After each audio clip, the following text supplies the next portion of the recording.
সরস্বতীকে সৃষ্টি করার পর মা সরস্বতীকে তিনটে ভাগে ভাগ করা হলো। একটা স্বর্গলোকে নীলবর্ণা সরস্বতী, ওটার নাম পারিজাত সরস্বতী। যেটা আমাদের মনুষ্য লোকে এই মাটির পৃথিবীতে, এটা শ্বেতবর্ণা সরস্বতী।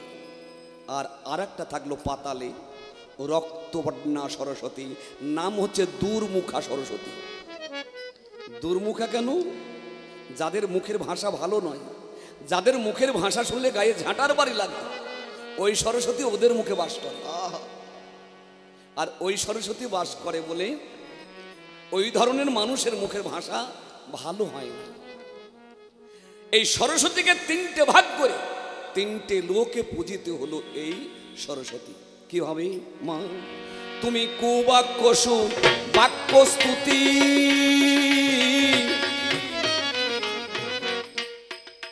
তুমি কুবাক্য বাক্য স্তুতি, তিন রূপে তিন সরস্বতী। তুমি কুবাক্য বাক্য স্তুতি, তিন রূপে তিন সরস্বতী। তুমি কুবাক্য বাক্য স্তুতি, তিন রূপে তিন সরস্বতী। কুবাক্য বাক্য স্তুতি, তিন রূপে তিন সরস্বতী।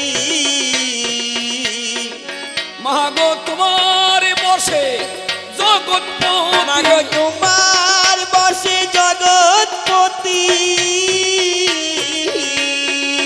মাগো তোমার বসে জগৎপতি, বন্যা সৃষ্টি যার পদে। মাগো গঙ্গা সৃষ্টি যার পদে, মাগো গঙ্গা সৃষ্টি যার পদে, মাগো গঙ্গা সৃষ্টি যার, মাগো গঙ্গা সৃষ্টি যার পদে, মাগো গঙ্গা সৃষ্টি যার পদে। ও মানব মন মনিরুত বলা সারু সারু সারু। মা সরস্বতীর বরে বড় বড় সাহিত্যিক, লেখক, শিল্পী, সাধক, কবি, এরা সরস্বতীর বর ছাড়া কেউ তৈরি হয়নি। মহামণি বাল্মীকি, যিনি সপ্তকাণ্ড রামায়ণ লিখেছেন, যিনি একজন দস্যু ছিলেন, খুনি ছিলেন, কিন্তু তিনি এই মা সরস্বতীর কৃপাতে রাম জন্মাবার ৬০,০০০ বছর আগে রামায়ণ লিখেছিলেন এই সরস্বতীর বরে। যিনি চারখানা বেদকে বিভাগ করে বেদব্যাস নাম পেয়েছিলেন, যিনি 18খানা পুরাণ লিখেছেন, 14খানা শাস্ত্র লিখেছেন, যে মহাভারত আজ গান দিয়েছেন, এই মহাকাব্য মহাভারত যে ব্যাসদেবের লেখা। এই ব্যাসের জন্ম হয়েছিল একটা মেছুনির গর্ভে, তাও আবার বড় কালে। কুমারী মায়ের সন্তান ছিল ব্যাস। পরাশর মুনির ঔরসে ব্যাসদেব যখন জন্মগ্রহণ করলেন, মুনি চলে গেল তার সাধনার পথে। কুমারী মেয়ে চলে যাচ্ছে তার বাবার বাড়িতে। ওই ছেলেটি বলেছিল, মা তুমি তোমার কুমারী মা, কিন্তু আমার কি হবে মা? না আছে আমার পিতৃ পরিচয়, না আছে আমার মাতৃ পরিচয়, আমার কি হবে বলে যাও, তোমরা তোমাকে সৃষ্টি করেছো। সেদিন মৎস্যগন্ধা বলেছিল, বাবা তুমি জগৎকে প্রমাণ করিয়ে দাও, মানুষের জন্মটাই বড় কথা নয়, জন্ম হোক যেটা সেটা, কর্ম করো ভালো। তুমি মা সরস্বতীর সাধনা করো, আর ওই মা সরস্বতী তোমাকে সারা বিশ্বের বুকে এমন একটা জায়গায় উঠিয়ে দেবে, তোমার জন্মের কথা কেউ মনে রাখবে না। তাই ব্যাসদেব সরস্বতী নদীর তীরে বদরিকা আশ্রমে সাধনায় বসেছিলেন মা সরস্বতীর। বহুদিন পরে মা সরস্বতী তার হাতে একটা ফল দিয়ে বলেছিল, বাবা তুমি যেখানে বসে আছো এই ফলটা এখানে পুঁতে রাখো, আর চোখ বুঝে তুমি যার ধ্যান করছো ধ্যান করো। ধ্যান করতে করতে করতে করতে যেদিনকে দেখবে এই আঁঠি থেকে গাছ হয়ে ঝরঝর করে ফল তোমার গায়ে পড়ছে, সেদিনকে সেই ফল নিয়ে হাতে করে, এই ফল নিয়ে চোখ খুলে যে দেবীকে দেখবে তার পায়ে অঞ্জলি দিয়ে তার আশীর্বাদ চেয়ে নেবে। তাই বহুদিন পরে ব্যাসদেব সাধনা করতে করতে করতে করতে তার গায়ে ঝরঝর করে ফল ঝরে পড়ছে। হঠাৎ করে চোখ খুলে দেখে ব্যাস যে সেগুলি হচ্ছে কুল ফল। তাই সে হাতে করে কুল নিয়ে সম্মুখে দেখে মা সরস্বতী। মায়ের পায়ে অঞ্জলি দিয়ে বলেছিল, মা আমি কুল হারা সন্তান, এই কুল নিয়ে আমাকে একটা কুল দে মা, আমি কুল পেতে চাই। না আছে আমার পিতৃ পরিচয়, না আছে আমার মাতৃ পরিচয়। দেখেন না, যার জন্য যারা সরস্বতী পূজা করে ছেলে মেয়েরা সরস্বতী পূজার আগে কুল খায় না কেন? নাই ব্যাসদেব প্রথম কুল ফল দিয়ে মায়ের পূজা করেছিলেন একটা কুল পাওয়ার জন্য। এই মহাকাব্য মহাভারত যিনি রচনা করেছিলেন ব্যাস, সপ্তকাণ্ড রামায়ণ যিনি তৈরি করেছিলেন বাল্মীকি, এরা সকলেই এই মা সরস্বতীর বরপুত্র। মা তোমার বরে বাল্মীকি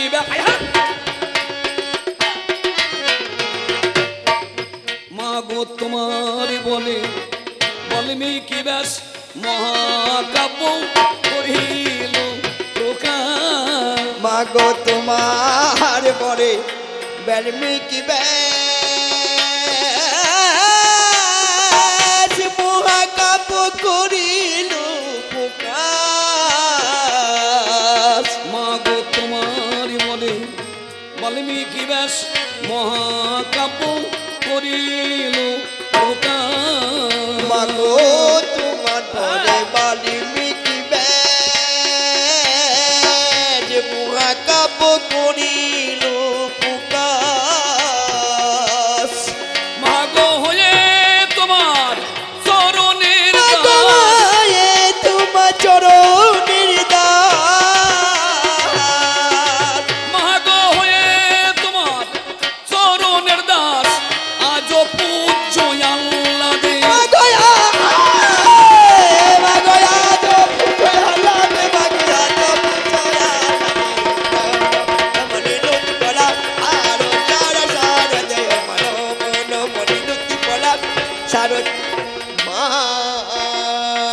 জানেন, সরস্বতী পূজার কথা উঠলে একজনের কথা না বললে সরস্বতী পূজা অসম্পূর্ণ থেকে যায়।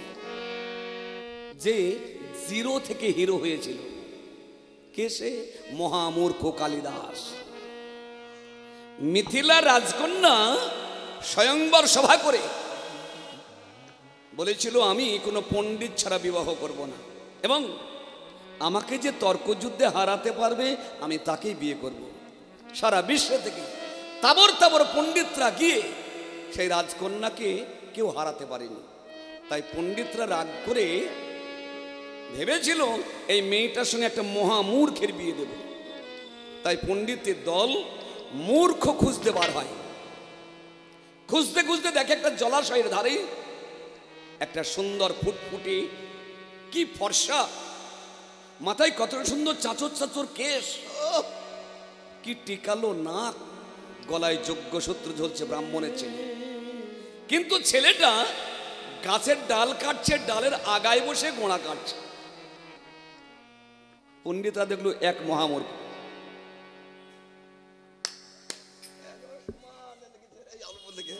পণ্ডিতরা দেখলো এ মহামূর্খ, এর সঙ্গে ওই রাজকন্যার বিয়ে দেবে। তাই তাকে গাছে থেকে নামিয়ে নিয়ে এসে ওকেই নিয়ে গিয়েছিল মিথিলায়। রাজকন্যাকে বলেছিল, এ সারা পৃথিবীর শ্রেষ্ঠ পণ্ডিত। পণ্ডিতরা তো জানে মহামূর্খ। তাই মেয়েটি প্রথমে একটা আঙুল তুলেছিল, একটা আঙুল তুলেছিল, এরকম আঙুল তুলেছিল। কালিদাস মনে করেছিল আমাকে একটা আঙুল দেখিয়েছে, আমি ওকে দুটো দেখাবো। কিন্তু মেয়েটির মনের প্রশ্ন ছিল কি, এই যে জগৎ এটা এক নিয়ে। কিন্তু ছেলেটা যখন দুটো আঙুল তুলেছে, মেয়েটি ভেবেছে না, জগৎটা এক নিয়ে নয়, দুই নিয়ে দুনিয়া। মেয়েটার মনে মনে প্রশ্ন করা সে উত্তর পেয়ে ওর গলাতেই বরমাল্য পরিয়ে দিয়েছে। মহামূর্খ কালিদাসকে নিয়ে বাসর ঘরে ঢুকে পড়েছে। ধরা পড়ে গেল পণ্ডিত।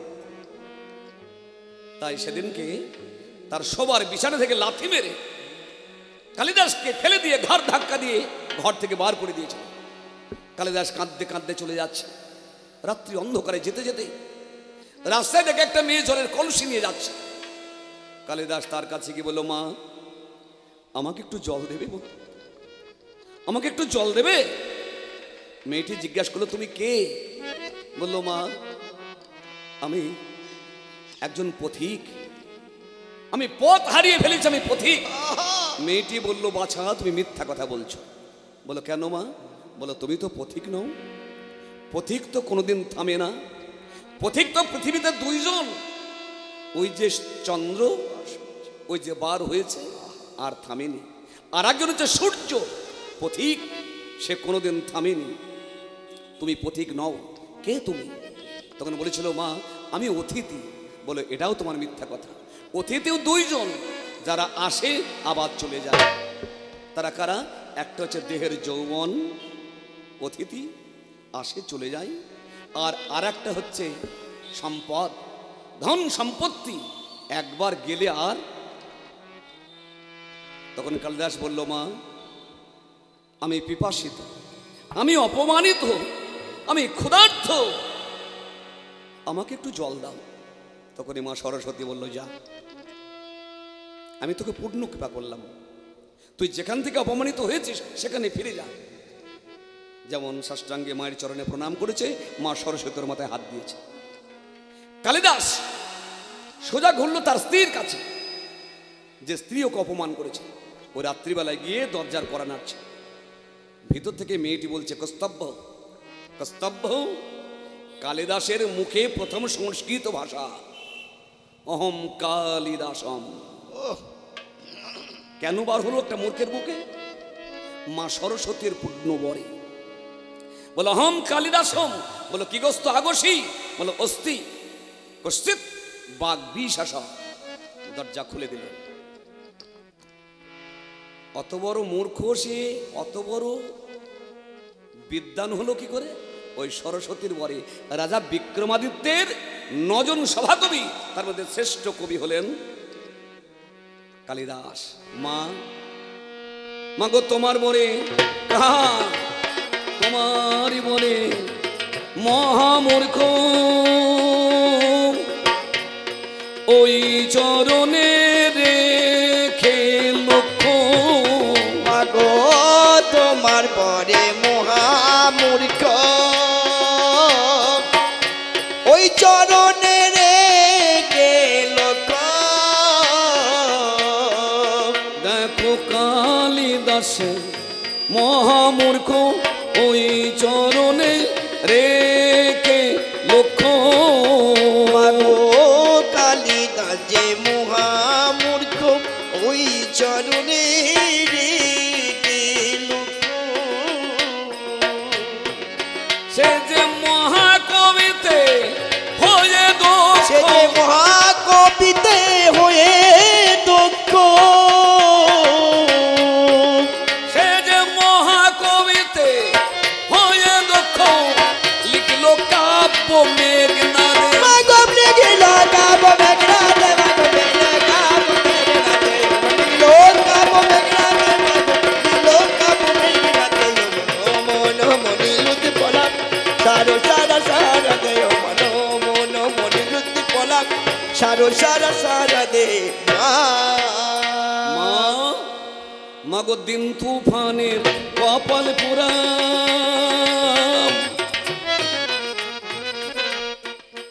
ও মা দিন তুফানের কপাল পুরা, তাই হলো না লেখা পড়া। মাগো দিন তুফানের কপালে পুরা, মা তাই হলো না লেখা পড়া। ও মা দিন তুফানে কপাল পুরা, তাই হলো না লেখা পড়া। মাগো দিন তুফানের কপালে পুরা, তাই হলো না মা লেখা পড়া। মাগো করিস না তোর চরণ ছাড়া, মাগো করিস না তুই চরণ ছাড়া। মাগো করিস না তোর চরণ ছাড়া, স্থান দে মা তোর ওই পদে। আমায় থামতে মা তোর ওই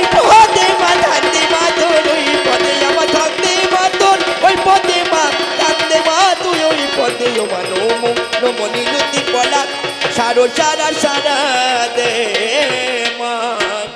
এই প্রণামী মা সরস্বতী অনদ্যা প্রকৃতি বাক্যরূপে ত্রিজগতে যাহারও বসতি, অনুকম্পা করিয়ার কণ্ঠে করেন বাস, মহাকবির নামে সেই জগতে প্রকাশ। বাল্মীকি ব্যাসদেব আদি যত কবিগণ, নাটক নাটিকা যত করলেন বর্ণন, এই রূপে তব কৃপা আছে যার প্রতি, ত্রিজগতে ধন্যমান্য সেই মহামতি। অপর মহিমা তোমার হেরিয়া নয়নে, আশ্রয় লইয়া নোমাগ তোমার চরণে। আমি বিদ্যাহীন মহামূর্খ অতি অভজন, রচনা করিতে কিছু করেছি মনন, ভরসা করেছি তোমার চরণ দুখানি, আশ্রয় প্রণাগার করো গো জননী। কৃপা করে মম কণ্ঠে রাখো শ্রীচরণ, কটাকে সম্পন্ন করো নতুন কীর্তন। আমি আর কিছু চাই না, আমি আর কিছু চাই না,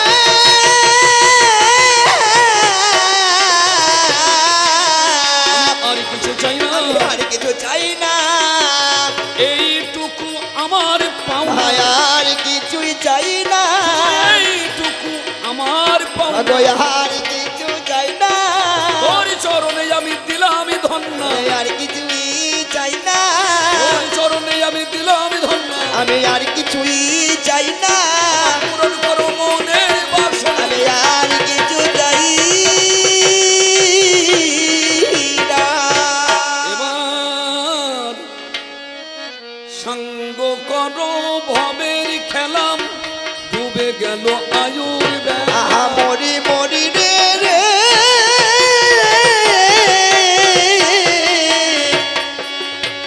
এবার সঙ্গ করু ভবির খেলা, ডুবে গেল আয়ুর বেলা। এবার সঙ্গ করো ভবের খেলাম, ডুবে গেল আয়ুর বেলা। আহা মরি মরি রে,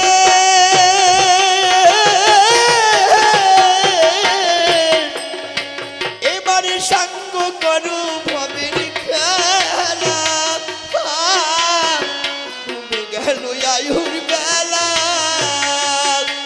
আমার হরি বনায়ার বুঝি হলো না গো, রাগো হরি বলো আর কিছু হলো না গো, আমার হরি বনায়ার বুঝি হলো না গো, আমার হরি বলাই আর বুঝি হলো না গো।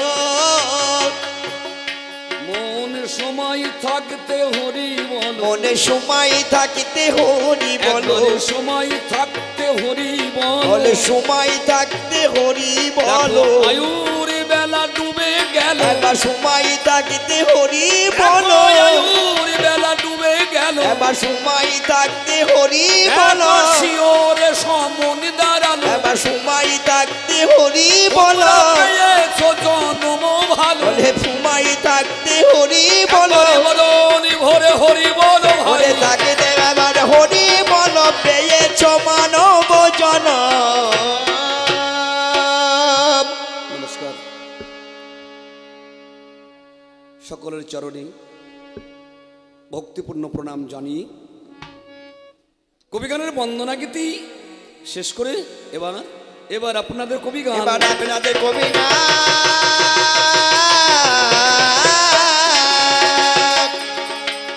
এবার আপনাদের কবিগান। আপনাদের কবি গান, তবে এই যে মোদের কবিগান, আপনারা জ্ঞানবান যারা রয়েছেন আসরে, আপনারা জানেন অনেকে গান শুনছেন বহুদিন ধরে। এই কবিগান এক দলে হয় না, সব জেনে মালিক পক্ষ দুটো দলকে দেয় বায়না। আমি ব্যক্তিগত তুফান বিশ্বাস এই নদিয়ায় আমার গ্রামের নামটা জিতপুর তেহট্ট থানায়। আমার প্রতিপক্ষ পল্লাদার যিনি রেখেছেন সম্মান, ওনার নাম অম্বিকা, বাড়ি বর্ধমান। অতএব একজন মহিলা কবি, আপনারা জানেন সবই। আমি হই তুফান, আজ মেয়ে মরদে ভরে পড়ে হবে কবি গান। চিন্তা ভাবনা করে সবে ভাবলেন পুরুষ না,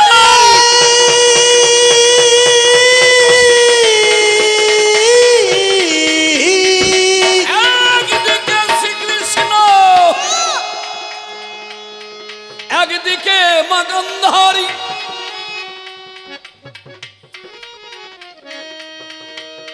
মহাকাব্য মহাভারতে হবে কবির আলোচনা। ভাগ করে দিয়েছেন যত সুধীজনা, আমাকে সাজালেন কৃষ্ণধন। যিনি রথের চাবুকধারী, আমার প্রতিপক্ষে দাঁড় করালেন মা গান্ধারী। গান্ধারী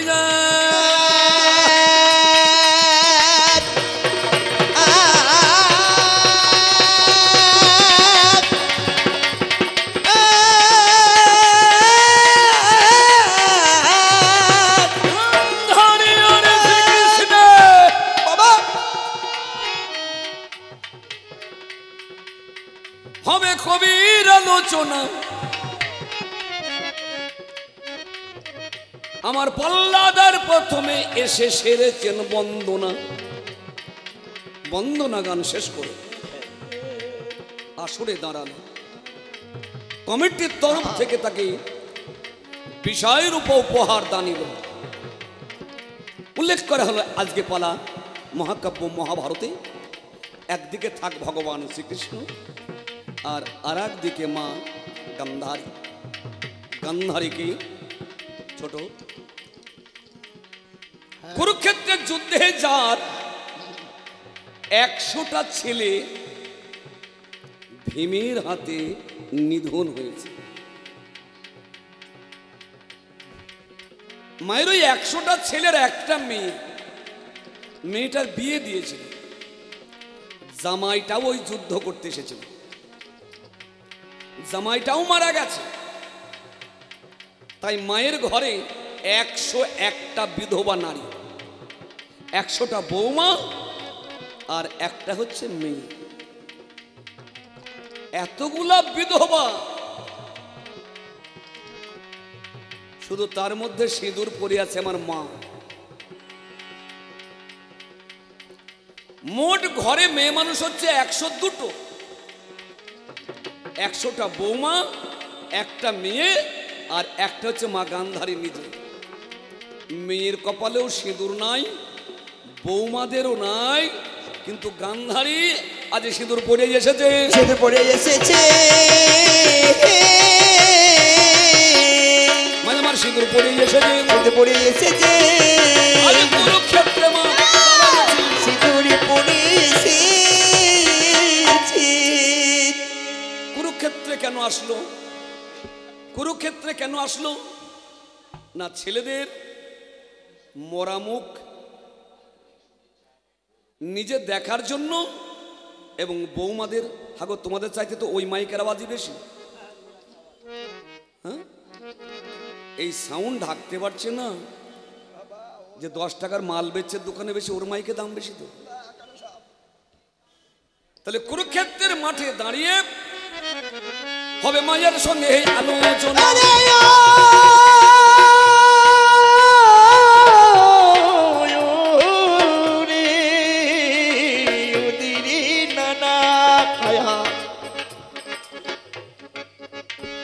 হবে মায়ের সঙ্গে আলোচনা। আরে দিরে না দিরে না দিরে না কুরুক্ষেত্রের মাঠে, আরে ও দিরে না দিরে না না দিরে না কুরুক্ষেত্রের মাঠে শত বৌমাদের নিয়ে যুদ্ধ শেষ, শুধু মরা মরা আর মরার মরা। কি করিবে গান্ধারী?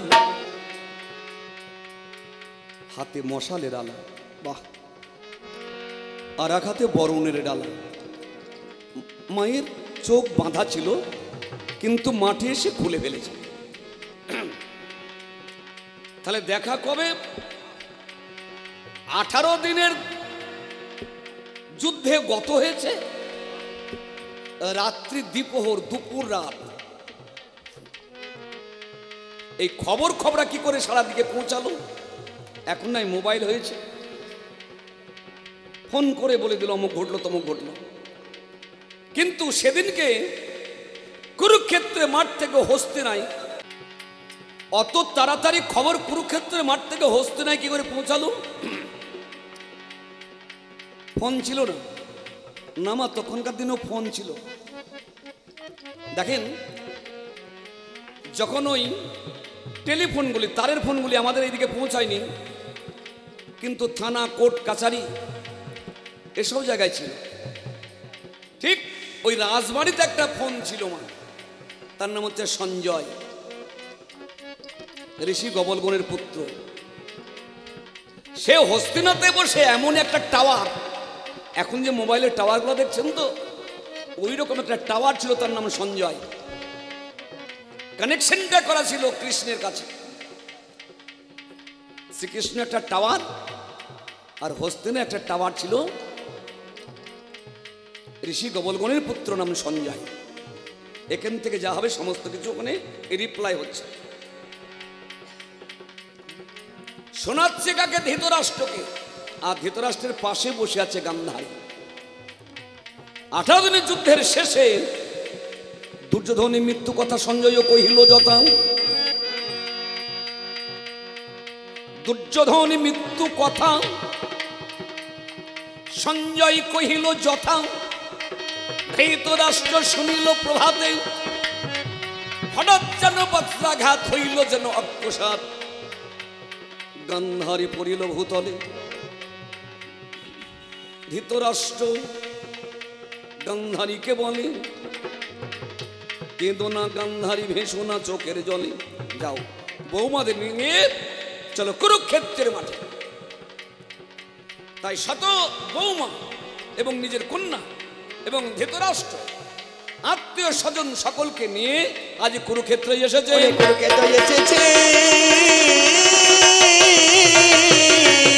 আজ কুরুক্ষেত্রে এসেছে, কুরুক্ষেত্রে এসেছে, কৃষ্ণের কাছে জানা গেছে। কুরুক্ষেত্রে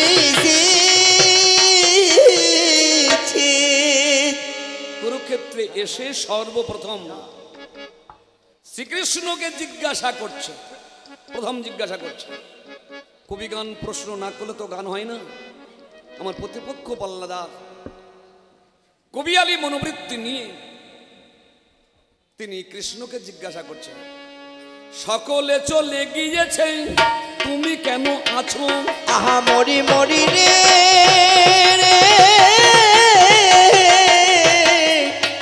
ওগো সকলে চলে গিয়েছে তুমি কেন আছো? বলছে সবাই চলে গেছে, যুদ্ধ তো শেষ। এখানে কবি গান চলছে। গান যখন শেষ হয়ে যাবে, আপনারা আগে যাবেন, শ্রোতা আগে চলে যাবে, তারপরে আমরা যাব। শেষে যাবে কে? ওই যে ওই ছেলেটা, ওই মালকড়িগুলা গুছাবে, মাইকটায় গুছাবে নাকি? ওর পরে যাবে কে? এখানে যার কম্বল আছে সে। সবাই যাবে ঝেড়ে ঝুড়ে, তারপরে সব শেষে সে কম্বল কোটা গুছিয়ে বগলে নিয়ে। তাহলে কুরুক্ষেত্রের মাঠে সবাই চলে গেছে, আমি একা রয়েছি। কেন আছি? আমার কম্বল পরে রয়েছে, আমার কম্বল পরে রয়েছে, আমার কম্বল পরে রয়েছে, আমার কম্বল পরে রয়েছে। আমি প্রমাণে জানাবো তোমার কাছে। বলে কম্বল পড়ে রয়েছে বলে জানাবো তোমার কাছে। কম্বল, কম্বল মানেই ওখানে গান বাজনা হয়নি, ওটা একটা উদাহরণ দিচ্ছি আপনাদের। ওই কম্বলের মতো জিনিস আমার পড়ে আছে। কি পড়ে আছে, কেন এসেছে? দেখুন, আমি এখানে কবি গান করছি, সুজিতদার সঙ্গে কথাবার্তা হয়েছে ফোনে, একটা চুক্তি হয়েছে। চুক্তি হয়েছে, আমি সকাল 9টায় এখানে দাঁড়িয়ে আছি। কেউ যদি জিজ্ঞাসা করে দাদা কাল রাত 10টায় গান শেষ হয়েছে, এখন সকাল 9টা বাজলো, আপনি দাঁড়িয়ে কেন? আমি কি বলবো, আমি দক্ষিণাটা পাইনি। দক্ষিণাটা পাইনি,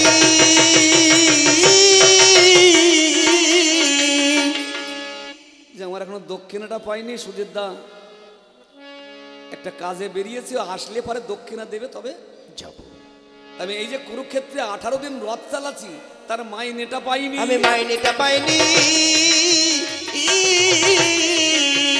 আমার প্রত্যেকটা কথা আপনারা হিসাব করে নেবেন। মাইনা দেবে কে? রাজকোষ থেকে দেওয়া হবে। যুধিষ্ঠির এখনো রাজা হয়নি, রাজা ছিল কে? দুর্যোধন। রাজমাতাকে গান্ধারী।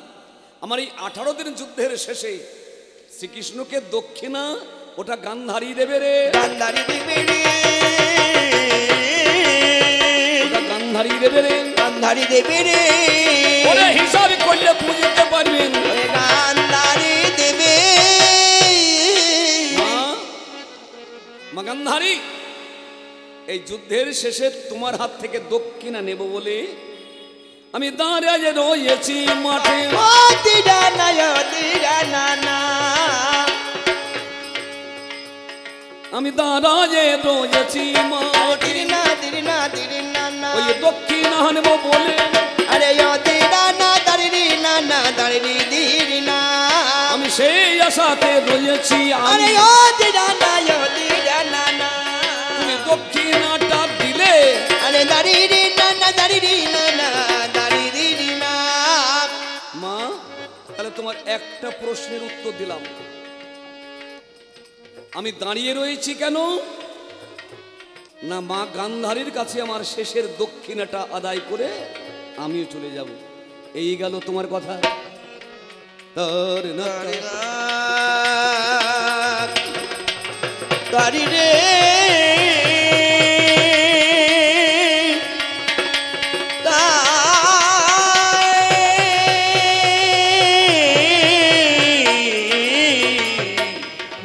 দ্বিতীয়াতে যাই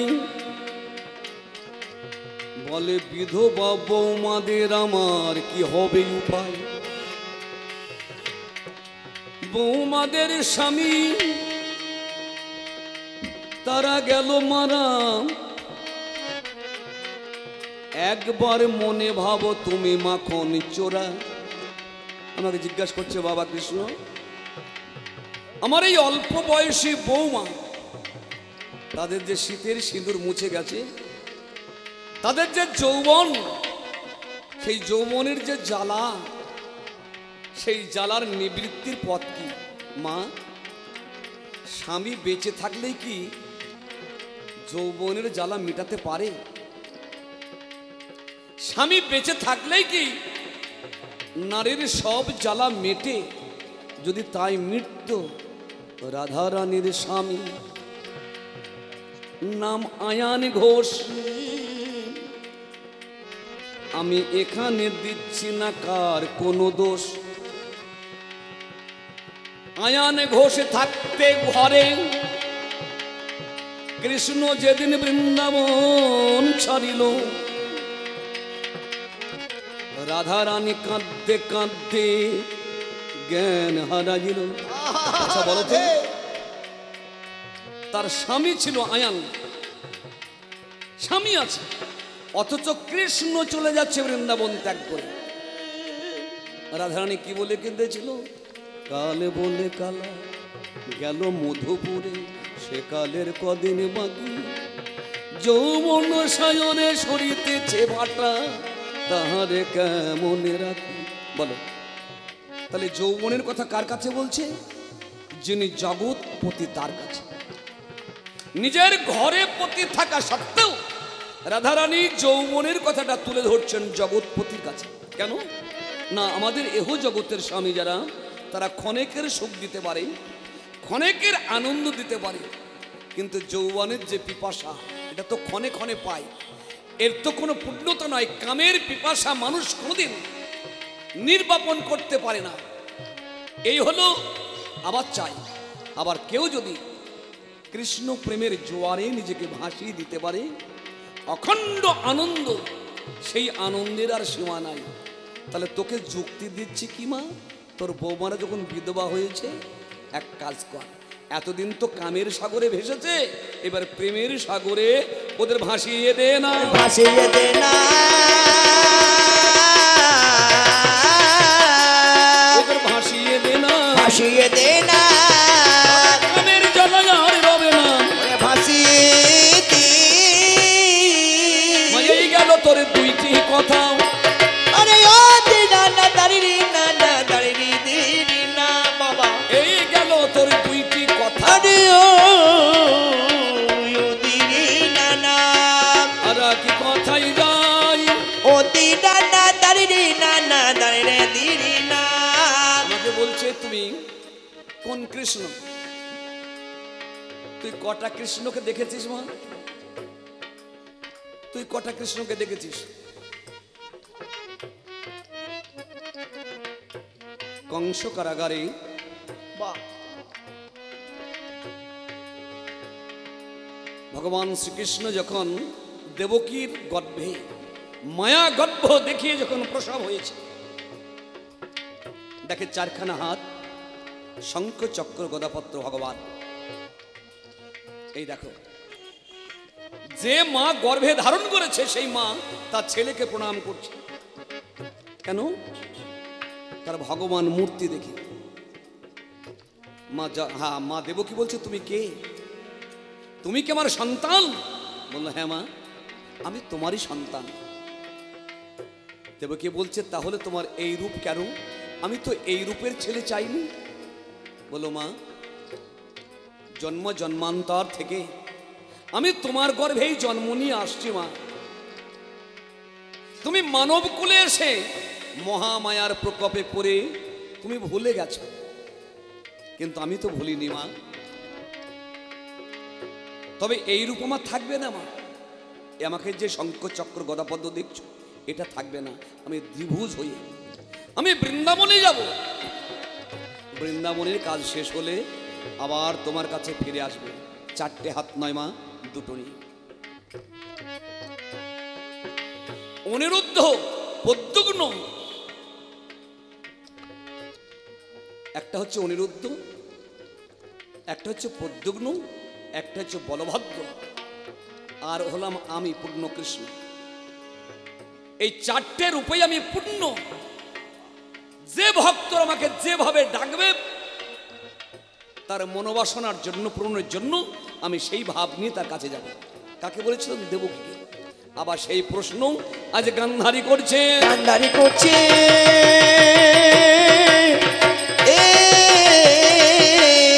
আজ গান্ধারী করছে, আজ গান্ধারী করছে। বলে, কোন কৃষ্ণ বলো মোর কাছে? গান্ধারী করিছে। বলছে, তুমি বিন্দু কৃষ্ণ, আত্মা কৃষ্ণ, না বৃন্দাবনের রাধাকান্ত বংশীধারী মদনমোহন ব্রজনাথ? তুমি কে সেই? মা, আমি সব। যেই যথামাং প্রপদ্যন্তে তং তদৈব ভজম মহং মম বর্তানুবর্তনে মনুষ্য পার্থ সর্বস্ব। ওটা গীতাতে অর্জুনের উত্তরে আমি ভগবান শ্রীকৃষ্ণ অর্জুনকে বলেছি, যারা আমাকে ব্রহ্মের সাধনা করে, ব্রহ্মভূত প্রসাত্মা না সচতি ন কাকন্তি সম সর্বেষু ভূতেষু মদ্ভক্তিং লভতে পরম। যারা ব্রহ্মের আরাধনা করে, তাদের কাছে আমি ব্রহ্ম অর্থাৎ বিন্দু, ওই বিন্দু রূপা কৃষ্ণ। যারা যোগী, যারা যোগ সাধনা করে, তাদের কাছে আমি পরমাত্মা। তাদের দেহ রথে বসে আমি রথী হয়ে রথ চালাই। তারা কারা? তারা যোগী। যারা যোগ সাধনা করে, তাদের দেহে আমি পরমাত্মা। আর অদ্বৈ জ্ঞান তত্ত্ব বস্তু কৃষ্ণের স্বরূপ ব্রহ্ম আত্মা ভগবান তিন তারু। আমি জ্ঞানীর কাছে ব্রহ্ম, যোগীর কাছে পরমাত্মা, আর ভক্তের কাছে আমি ভগবান হই রে। ভগবান হই রে,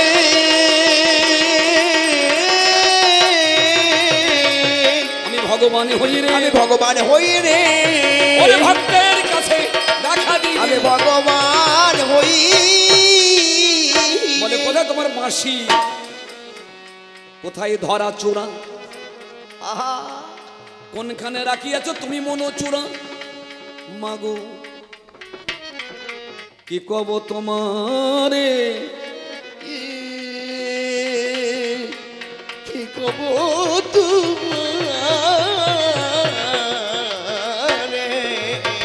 কি কব তোমারে। দাপর যুগে ভগবানের দ্বিমুখী লীলা। দ্বিমুখী, দ্বিমুখী কি? একটা মাধুর্যময় আর একটা ঐশ্বর্য। একটা বাঁশি বাজানো জায়গা নয়। আমি যে বৃন্দাবন ছেড়ে চলে এসেছি, ওটা বাঁশির প্রয়োজন নাই। এখানে ব্রাহ্মণ আছে, পুজো করা ব্রাহ্মণ আছে, পুরোহিত আছে, এখানে পৈতেধারী ব্রাহ্মণ আছেন গো? নেই, একজনও নেই, একটাও নেই আপনার কাছে। আপনি ব্রাহ্মণ, আপনার কাছে পুরোহিত দর্পণ আছে? কার লেখা? হ্যাঁ, উমা ভট্টাচার্য, ওই বড়টা? আচ্ছা বলুন এইবার। হ্যাঁ হ্যাঁ, উমা ভট্টাচার্যের পুরোহিত দর্পণ। এখন মনে হয় প্রায় 2000-এর কাছাকাছি পাতা, পৃষ্ঠা, মানে 1500, 1700 মনে হয় পাতা। ঠিক বলছি না? 1700 বেশি পাতা। আচ্ছা বলুন, ওই উমা ভট্টাচার্য যে পুরোহিত দর্পণ, ওই দর্পণে এক জায়গায় দেখবেন শেষের দিকে লেখা আছে, যে মানুষ মরতে গিয়ে কষ্ট পাচ্ছে। আমি এবার কথা বলি টাটকা টাটকা। হ্যাঁ বাবা, যে মানুষ মরতে গিয়ে কষ্ট পাচ্ছে, তার জন্য ব্রাহ্মণরা বৈতরণী পারের একটা ব্যবস্থা করেছে। উমা ভট্টাচার্যের ওই পুরোহিত দর্পণে দেখবেন বৈতরণীর ব্যবস্থা। আপনি বাড়িতে বুড়ো মানুষ মরছে না, তাহলে ওই রকম একজন ব্রাহ্মণকে ডেকে নিয়ে এসে সবৎস কৃষ্ণ বন্যা গাভী, মানে গায়ে গরুর কোলে যেন বাছুর থাকে, গরুটা যেন কালো বর্ণের হয় এবং পরিপূর্ণ দুগ্ধ দেয়, ওই গরুটা দান করতে হবে ব্রাহ্মণকে। আর ব্রাহ্মণ এসে ওই বাড়িতে একটা ওই বৈতরণী পারের একটা মন্ত্র বলবে। এই বৈতরণী পারের মন্ত্রটা শ্রাদ্ধের কাজেও লাগে, শ্রাদ্ধের সময়ও লাগে। তাই বলে ওই বৈতরণী পারের মন্ত্র যদি কন্যার সিঁদুর দানের সময় বামন বলে, হবে? বলুন, সেখানে যদি পণ্ডিত লোক থাকে, বামনের কি অবস্থা হবে? তাহলে সিঁদুর দানের মন্ত্র ওতে লেখা আছে, আবার বৈতরণী পারের মন্ত্র ওতেই লেখা আছে। ব্রাহ্মণের ঝোলায় আছে, কিন্তু ওই সিঁদুর দানের সময় বৈতরণী পারের মন্ত্র বলতে পাবে না। মা, আমি যুদ্ধ করতে এসেছি, এখানে ওসি লাগবে, এখানে বাঁশি লাগবে না। বাঁশি লাগবে না,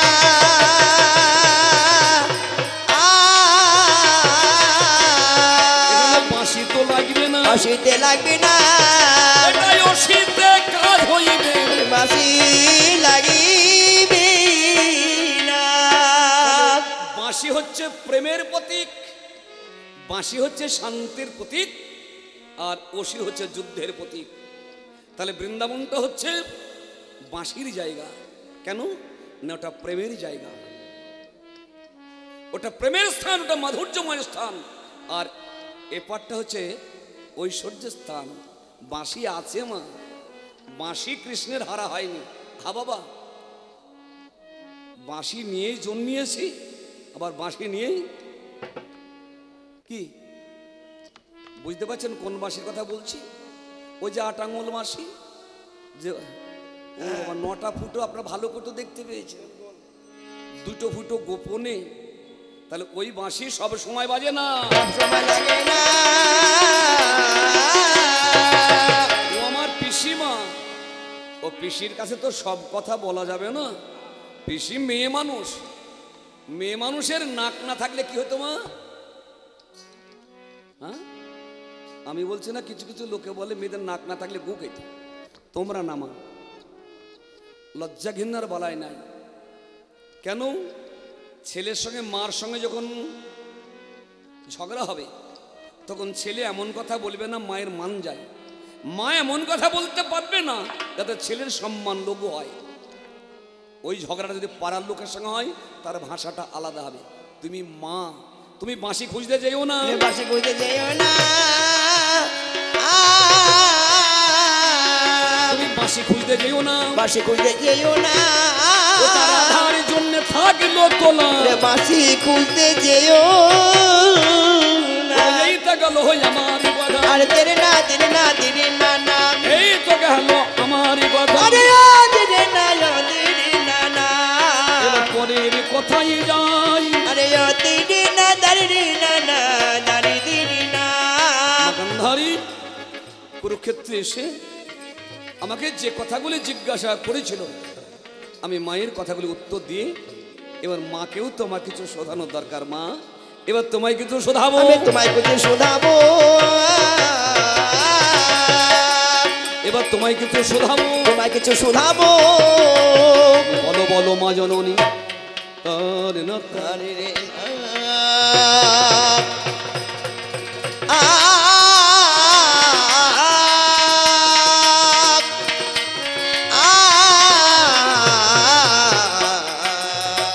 আমার প্রথম জিজ্ঞাসা, দুর্যোধন তোমার বড় ছেলে,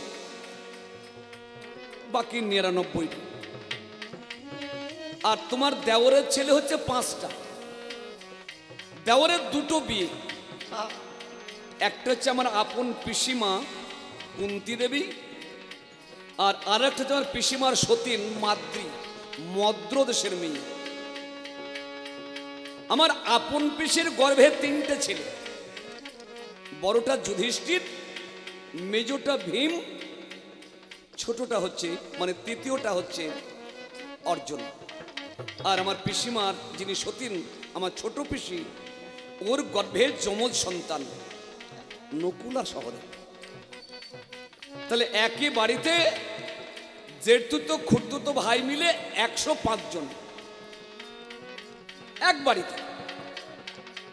তা হঠাৎ করে সেই বাড়িতে জমি জায়গা ভাগ হবে, ভাই ভাই ঠাঁই ঠাঁই একদিন তো ভেনো হতেই হবে নাকি?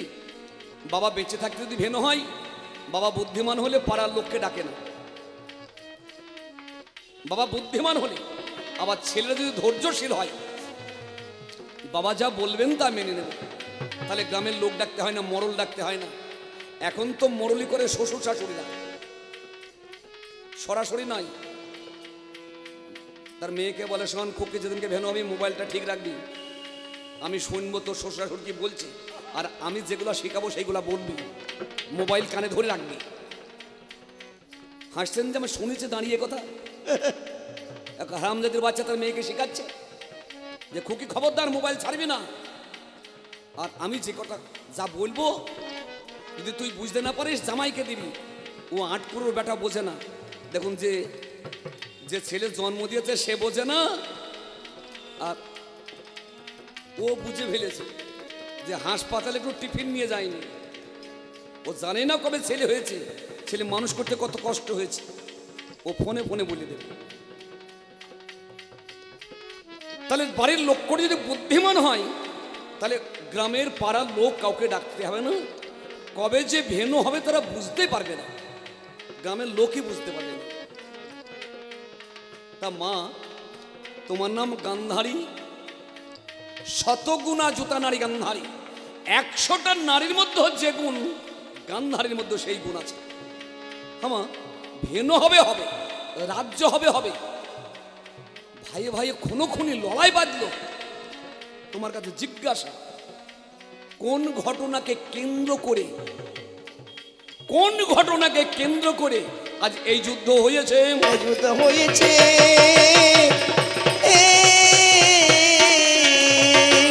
সবাই বলে কৌরব পাণ্ডবের যুদ্ধ হয়েছে। হ্যাঁ, যুদ্ধ হয়েছে, কিন্তু কোনো একটা কথা নিয়ে তো হয়েছে, কোনো একটা কথা নিয়ে।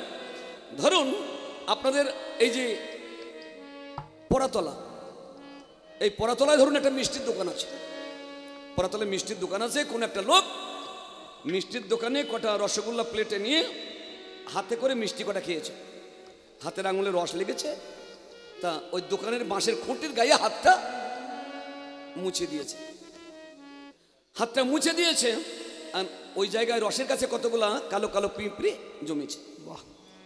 আর ওই পিঁপড়েগুলাকে খেতে কটা টিকটিকে জড়ো হয়েছে। ওই টিকটিকে দেখে দোকানে ছিল একটা বিড়াল, ভাবছে ওই টিকটিকে ধরবো, তাড়াবো। ওই বিড়ালটা যেমন লাফালাফি করছে, এখন বাবুদের একটা এত বড় একটা কুকুর, সে ছুটে গিয়ে বিড়ালটাকে ধরতে গিয়েছে, আর ওই দোকানের কাঁচের বাক্সের সেই মিষ্টির যে বাক্স, সেই বাক্সটা ভেঙে গেছে, শোকেসটা ভেঙে গেছে। আর দোকানদার দোকান থেকে বাঁশ বার করে মারবে তোমার কুকুরের মাথায়, আর কুকুর সঙ্গে সঙ্গে শেষ। বাবুর কানে যাই খবর গিয়েছে, বাবু রাইফেল নিয়ে এসে দোকানদারকে গুলি, 3-4 জন ঠাকা দিকে 10 জন মার্ডার। এবার পরাতলায় কার পূজারি, এদিকে নাটনার মোড়, ওদিকে শিকারপুর ক্যাম্প পর্যন্ত বিএসএফ পুলিশ ঠাসাঠাসি, আগুন ধরাধরি, বাস ভাঙা ভাঙি। বলুন দোষটা আকার গো, দোষটা কার গো? সালা মুখ্যমন্ত্রী প্রধানমন্ত্রী 44 ধারা জারি, দাউ দাউ করে আগুন জ্বলছে, দোষটা কার? ওই যে শালা রস লাগিয়েছিল সেই শালা পালিয়েছে। বলো বলো গান্ধারী ভাই,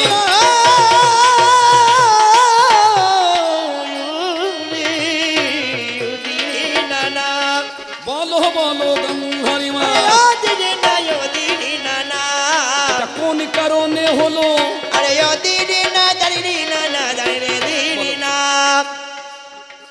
এর সূত্রটা কি?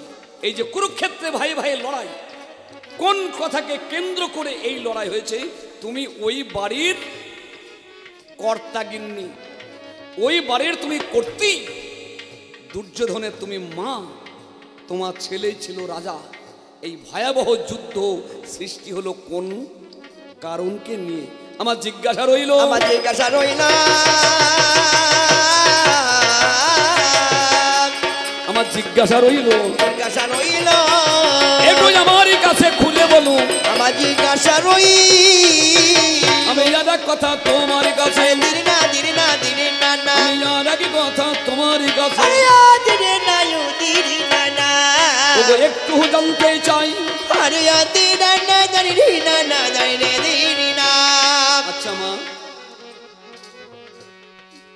তোমার ছেলের সঙ্গে, তোমার ছেলে দুর্যোধনের সঙ্গে, আর তোমার বাবা তোমার 99 ভাইয়ের সঙ্গে কোনোদিনও কথা ছিল না কেন? হাগো মামার সঙ্গে ভাগ্নের কথা থাকবে না? কি নিয়ে কথা বন্ধ হয়েছিল? কোন কারণে তোমার বাবার সঙ্গে তোমার ভাইদের সঙ্গে দুর্যোধনের সারা জনমের মতো কথা ছিল না? সেটা কোন কারণে হয়েছিল? তোমার ছেলে ভালো বলছো তো? আজকে ছেলের হয়ে মরা কান্না কাঁদতে এসেছো। তোমাকে যে জন্ম দিয়েছে সেই বাবা, সেই বাবার সঙ্গে তোমার ছেলের কথা ছিল না কেন? কোন কারণের জন্য কথা বন্ধ হয়েছে? কথা বন্ধ হয়েছে, বলো কথা বন্ধ হয়েছে, কথা বন্ধ হয়েছে, একটু বলো দেখি তুমি আমার কাছে। কথা বন্ধ হয়েছে। এই গেল দুই কথা, আর এক কথা কব। এই গেল দুই কথা, আর এক কথা কব। গান্ধারী মা কৃষ্ণ হইয়া তোমারে জানিব, তুমি হলে রাজার মেয়ে, কার নাইকো জানা। তবু আমি তোমার কাছে করি আলোচনা। রাজারও দোলালি বটে, একটা যার মেয়ে, একটা মেয়ে। এই যে মা গান্ধারী, ওর বাবার নাম সুবল রাজা। সুবল রাজারও 100টা ছেলে, আর একটা মেয়ে ওই গান্ধারী। তাহলে যার 100টা ছেলে, সব শেষ হয়েছে মেয়ে। আচ্ছা ওই মেয়েটা কোনোদিন মাটি পাবে? 100টা ভাইয়ের একটা বোন। ভাতৃ দ্বিতীয় দিন ভোরবেলা যদি ফুটা দেওয়া শুরু করে, সন্ধ্যাবেলায় শেষ করতে পারবে না। ভাইয়ের কপালে ফুটা দিতে গেলে। আচ্ছা তাহলে এতগুলা যার ভাই, যার বাবা রাজা, রাজকন্যা, সে রাজার একটা মেয়ে, কত ভালো জায়গায় বিয়ে না হয়ে ওই কানা ছেলের সঙ্গে তোমার বাবা বিয়ে দিয়েছে কেন? তোমার কোন দোষে রয়েছে? তোমার কোন দোষে রয়েছে? তোমার কোন দোষে রয়েছে? তোমার কোন দোষে রয়েছে? কেন কানা ছেলের সঙ্গে বিয়ে হয়েছে? বলে কোন দোষে রয়েছে? আর এক কথা তোমার কাছে করে জিজ্ঞাসা, আহা মরি মরি রে,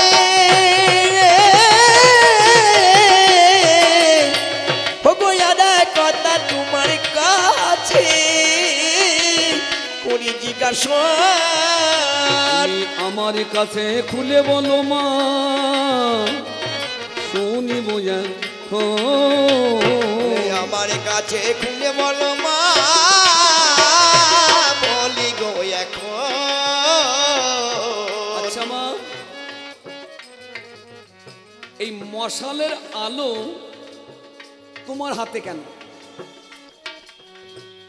কেন বলছি, কোনো অন্ধ লোক তার হাতে যদি টর্চ লাইট দেওয়া যায়, অন্ধ লোক, তার উপকার হবে কি মনে হয়? সে তো এমনি চোখে দেখতে পায় না, রাতে যদি লাইটটা নিয়ে বাড়ি যাও হবে? এই হেরিকানটা নিয়ে বাড়ি যাও হবে? আচ্ছা মা, তোমার স্বামী অন্ধ আর তোমার চোখ বাঁধা, চোখ বাঁধা অবস্থায় তোমার হাতে মশালের আলো, কার জন্য মা রেখেছো? কার জন্য মা রেখেছো? বলো কি জন্য মা রেখেছো? কি জন্য মা রেখেছো? বলতে জানো, ভুল করো না। কি জানে মা রেখেছো, বলতে পারো ভুল কমানা। এই মশালের আলোটা তোমার হাতে কেন? অন্য কারো হাতে দিতে পারতে, একমাত্র তোমাকেই মশাল হাতে করে এই কুরুক্ষেত্রে মাঠে আসতে হলো। মহামান্য জন আদালত, শেষ জিজ্ঞাসা, সতীর দেবতা প্রতি জীবনের সার, পুজিতে এসেছি ভাবে চরণ তাহার। স্বামী অন্ধ বলে তুমি চোখ বেঁধে রেখে তুমি কি স্বামীর সেবা যত্ন করতে পেরেছো? হ্যাঁ কি না? আমি এইখানে রাখলাম, এইখানে রাখলাম, আমি এইখানে রাখলাম, এইখানে রাখলাম। আলো নমো নমো শারদেয় মন মনিলতে পলা, সারো সারা শারদেয় মন মন মনিলতি পলা, সারো সারা শারদে মা।